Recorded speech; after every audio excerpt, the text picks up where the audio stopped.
Just like human beings, businesses have a life cycle as well. There's birth, there's growth, and then there's maturity.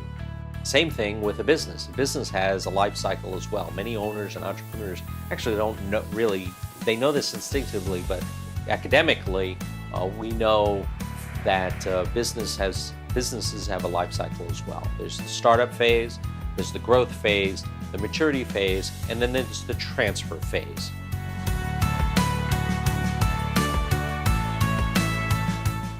It's the startup phase where you kind of work your way through a business. You understand what the business, you have a vision for the business, you develop the product, the service, think about how to manage the business, set up everything, set up the computer, set up the internet, open your website, so all of those things in starting up a great business idea. Many businesses perhaps fail during that, but a lot of businesses, those successful ones, make it onto the growth phase, and that's really tend to skyrocket their growth.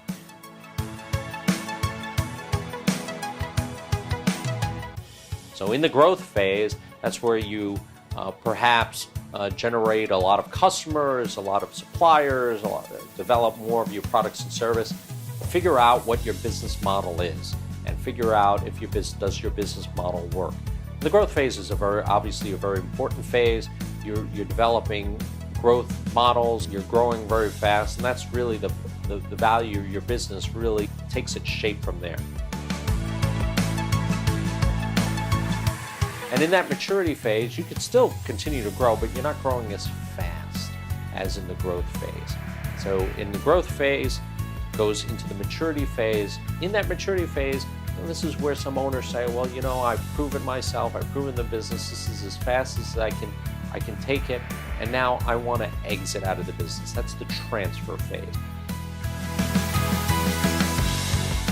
Now I want to exit out of the business, grab some value, monetize the value that I built it up into, and now I want to transfer or exit out of the business. Usually entrepreneurs have a level of with the growth that they can get to, and they need a financial partner or a strategic partner to get them to the next level.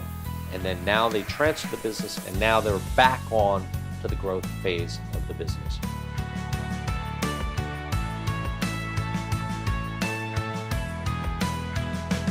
This is sort of a rule of thumb more than it's a rule, period. So a rule of thumb is you got the lower mid-market, you got the middle market, you got the upper middle market, and you got the large market businesses. The large market are about $2 billion in sales and above. Then there's the upper middle market, which is from $500 million in sales up to $2 billion in sales. Then you have the middle market, which is around $100 million in sales up to about $500 million in sales. And then anything under $100 million in sales is the lower mid-market. Usually companies in the lower mid-market are in the startup growth phase.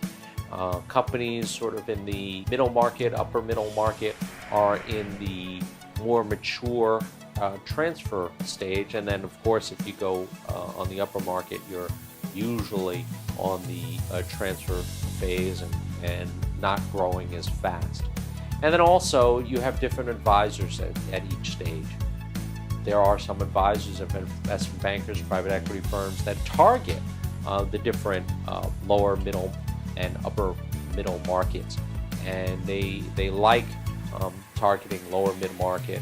There are private equity firms that focus in the middle market, and then there are private equity firms that focus on the upper middle market, and of course on the large market.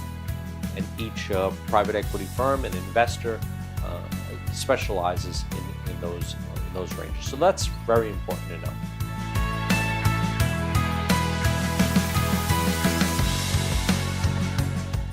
Whereas private equity focuses on size of companies, venture capital firms usually focus in on the business life cycle. So private equity focuses on the mature and transfer stage of a business life cycle.